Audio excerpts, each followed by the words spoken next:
Hi, witchy ones. It's Quinn. I'm checking in today in order to kind of talk about my meditation practice, how it fits into my witchy life, and also how I use it to communicate with spirits, higher spirits, and how much that has improved my day-to-day life. Now, first off, I thought I was really bad at meditating, like really bad at it. I first was introduced to it when I was pretty young, like maybe 12. And that was during a yoga session. I was at the gym with my mom and I wanted to take a class, and there was this yoga class, and I was like, oh yeah, I hear all the girls are doing yoga classes. And so I was the only person to sign up for it, unfortunately, for that person, but she worked with this first-time yogini. No, I'm not really that important of a yoga person. I'm not a yogini. I'm just someone who occasionally does yoga. But anyway, I took the class with her, and then at the end she did the thing where, you're working on your breathing, you're focusing on just kind of a candle, you're silencing your mind, and that was just an amazing eye-opening experience for me. I remembered it. I never forgot the sequence of words she said and how she, with her very soothing voice, kind of brought me into this new state of mind, which was nothing at all, which was amazing, because I had such a busy mind, and I always have had one. So that was my first experience with it, and I always tried to recapture that, but I never was able to hold it as a daily practice for myself. I'm one of those people who, I'm like, I'm gonna start a journal today, and then I practice the journal writing for 3 weeks at most, and then I stop doing the journal writing because, it's like I don't have time. But tying meditation into an actual spiritual practice, because people are always saying, oh no, you don't need to be spiritual, you can just meditate. And yes, that's true, but for me, pulling it into my spiritual practice has made it a daily practice, whereas before I didn't feel compelled in any way. And I'm not saying that there's God or deities are compelling me to meditate. I'm just saying that for my own good, it's like I view it through the lens of spiritual fulfillment. And for my own good, I do it. Whereas before, I didn't really. It was kind of one of those things where I was just trying to, I'm going to lose 5 pounds by Thursday kind of thing, where you're like, you get on a kind of an idea that you're going to do this thing and you're going to stick to it and you're going to make sure it happens. That's what meditation was like for me before. It was just this thing that I was always trying to start, and I was always failing at keeping it as part of my daily practice. And so now I'm able to do it because I feel more inclined to do it because of its spiritual impact in my life. So let's get started talking about my spiritual communication, because that's really been exciting for me. Let me grab my big glass of tea. Alright. This is like an entire quart jar of tea because I ran out of coffee, so I'm black teaing it up. So I started, I was inspired to communicate with higher spirits because as a new witch, I'm always reaching out and looking for people's experiences and what do they do, just to get ideas. And a while back, I guess about a month or so ago, I saw someone mentioning that, meditation is a good practice for witches, and it's something that, if you get into deep enough of a meditation, that you can actually communicate with higher spirits or deities. And I thought, that sounds cool.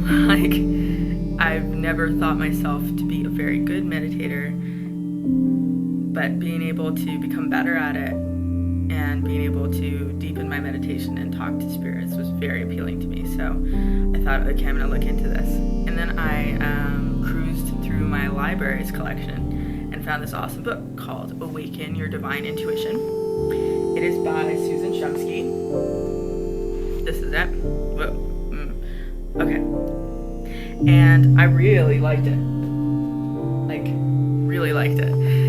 Some of the things, there are some things, the way that she frames some things, I think, are don't feel like they ring true to me. But generally, she takes a pantheistic approach to describing connecting with the divine. And she's very thorough in talking about all of the pros and cons, protecting yourself, avoiding ghosts who maybe want to meddle with your meditation, which has happened to me, by the way. Yeah, that's happened to me. It's not something I get angry about, because hello, I'm meditating, I'm cool as a cucumber, but it's a little frustrating when I'm in my meditation and I think a deity is reaching out to me, and then it turns out to be someone who just hasn't moved on. So I'll talk about that in another video and how I deal with that and how that's gone for me and my various ghosty encounters. That's a whole series of videos, actually. But yeah, so I basically followed her instructions and was successful the very first try, and that was amazing. So just to quickly talk about my process and how I have adapted what she says to do. This is what I do. I ground and center myself, as I do for most of my witchy spell work. Actually, all of my witchy things that I do, I ground and center myself, and that's to say that I get rid of my negative energy, because I don't want that to influence anything that I'm doing. I also reach out to the energy of the universe around me and the energy from the heavens, from God and my higher spirits, and pull them into me, and continue to do so until I feel a kind of levity, a warmth in my heart and in my crown chakra, I suppose you could say, in my crown, and I feel like there is a door open, that a gateway has opened to me, and that's how I get started. I also put together a shield. Sometimes I forget to put together the shield, and that's when I think that I get kind of bugged by ghosts a little bit. So some people talk about putting together a shield where it's like some sort of crazy fireball thing that's surrounding you, but I think that's very rude, particularly if there are some good spirits out there who are just trying to connect with you, or just tap on your shoulder and say, hey, I'm lost. That's rude to be like, fireball, so mine is more like a gauze kind. I envision it to be kind of like as though I'm surrounded in kind of like a sifty gauze, something that strains out the bad things that I don't want to interact with. So I think actually it feels different from just grounding and centering. It feels like you really does feel like I have this extra layer of protection. So the next step I do is I work on quieting my body. And that starts, for me, I start at the tip of my body, my crown, and I move down bit by bit through my body until each, body part relax and that you feel no pain, you're not irritated, you are completely at rest. And I say it in kind of an affirmational way. And I do it a couple of times until I do feel that my body is perfectly still and relaxed. And then I work on my conscious mind, and I tell my conscious mind to basically slow down and go into hibernation mode.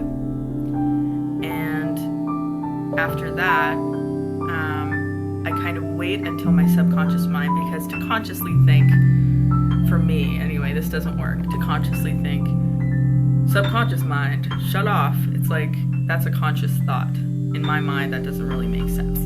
But I'm sure it works for other people, but it does not work for me. So what I do is I just wait until I sense that my subconscious is floating above me. Like up here somewhere in the clouds, like that my subconscious self and my conscious self are both at rest, just letting things, noises pass by a cat who maybe gave out a little meow because she shifted in her sleep, I just let that stuff pass by. And if I come back to conscious thought, I just accept that, push it away, and I move back into my chillness, is the best way to say it. After that, I do bring back a bit of conscious thought after I feel like I've really settled in. Now, I have two methods. There's two things that I do. The first one is not bringing in conscious thought, but just waiting in my meditation and continuing the deep meditation until someone reaches out to me. The other way I do is I ask, because what in the book Awaken Your Divine Intuition says, Susan Shumsky says that you just need to ask for someone to come down and give you a message. And so I ask to, sometimes I direct it to a specific spirit, and one of them is my matron spirit is Morrigan, and so I might ask for Morrigan to come down and impart me with some wisdom, give me some guidance. And so, I'll do something like that, or I'll just ask for guidance from a higher spirit and just kind of continue waiting. And then if if it's been a while and I'm just kind of still and my mind is still kind of fuzzy, I just ask again. So I have always been successful with this. I have not had a single time where I have not gotten a response from someone. And the first time it happened, I was blown away. I was like, I can't believe this is happening, so much that it just kind of jarred me out of my meditation completely, and I had to really kind of quickly try to go, okay, all right, chill, it's okay. I reached out, and thankfully that spirit was still there. But it was a wonderful experience, except it wasn't one of those things that drives you to tears, or at least for me it didn't. It wasn't one of those things where I was just like, gosh, I am overwhelmed by ecstatic joy. I'm tingling all through my body. It was more like I had a sign. I got a sign from someone that they were there. And the sign for me, and Shumsky details it in her book, they've been varied depending on each different spirit and deity. One of my signs, I'll say, is where I felt as though someone was touching my head on the side of my head. There was like a tingling, but a weight sensation, like a hand was really placed on my head. And it was very distinct. It was not just kind of like, oh, my body is, feeling a little tingly or itchy or something. It was a distinct sensation, and it came right after I asked for a sign. So that was the next thing I did, was I asked, is there a spirit with me? And can you give me a sign? And so then I got a sign. And it happened when I repeated the question too. So I got my sign, and actually the sign stayed with me for a while until I asked if, I went through these kind of weeding out questions, like, do you come in the name of the Creator? And that's my way as a Christo-pagan of weeding out any malevolent, darker spirits, tricksters that are trying to cause me harm. And I just trust that they'll identify themselves.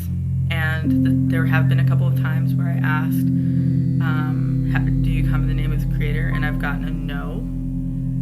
And I don't think it was a demon or anything. I just think that it was a earthbound spirit who had not moved into the light and was reaching out to me because they saw me as some sort of beacon of interest, like, this one's gonna listen to me, or maybe I can talk to this person, or maybe I can bug this person or take energy from them, who knows. But so I do my weeding out process. I ask, do you come in the name of the Creator? When I get a yes, and for me, I'm the person who, I see a word in my head. I see yes, like I see it like a little light, yes, and I'm like, okay, yes, all right. And then I'm like, may I ask your name? And I'll usually get a yes, and I ask, what is your name?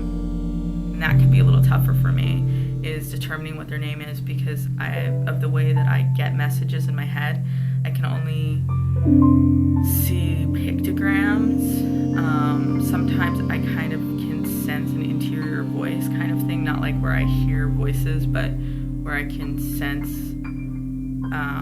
someone speaking. But most of the time it's more of like a pictogram or like letters, like I'll get an A and then an S or a Z or something, you know. And so it's like where things are laboriously being spelt out, and that can be a little tough for me. But I've really been surprised by some of the deities and spirits that have reached out to me. For example, Sydney, which is a kind of like rare, no one ever talks about her. She's a goddess from various cultures in the Inuit cultures, and I would never have expected that I would get contacted by her, Neravi, because her other name, pardon me, I have terrible allergies, which is another thing here, so sorry if I sound sick. I'm not going to get you sick through the video though. So yeah, I got contacted by her, and I, was like, who is this? Like, who's that? I really didn't know who it was, and I had to look her up on the internet. I've had contacts from, spirits that are moved on from my family members who've presumably gone on to heaven. One of which was quite insistent and had quite an insistent message for me. And so that's when I could hear a very kind of clear message. But usually my messages will be kind of simple ones. One I got from a guardian spirit of mine was, you are loved. Now that was a great one. I loved it because I was feeling really down that day. Like really down. I deal with depression. And it was just so great to hear that message, because when I heard that message, I also saw these flashing kind of yellow, warm yellow white lights in my mind's eye, and felt a great warmth, as though I was being hugged, like all through myself. Like if you could give someone a hug where your arm kind of passed through and just kind of hugged their heart too, that's what I felt. I felt like this warmth in my heart, and that was really special. So basically, this has just become a practice for me, is doing kind of daily or every other day meditations, and reaching out to those higher spirits, because right now I'm in a time in my life when I really do need guidance. I think everyone needs guidance, but I feel like right now getting some reassuring statements of support and, just little clues as to things that I should be working on and doing is really, really helpful. And it just is comforting to know that I'm not alone. I mean, I'm not alone. I'm married to a wonderful husband and have great family members and friends, but what I mean is alone spiritually, like having that connection, that means a lot to me.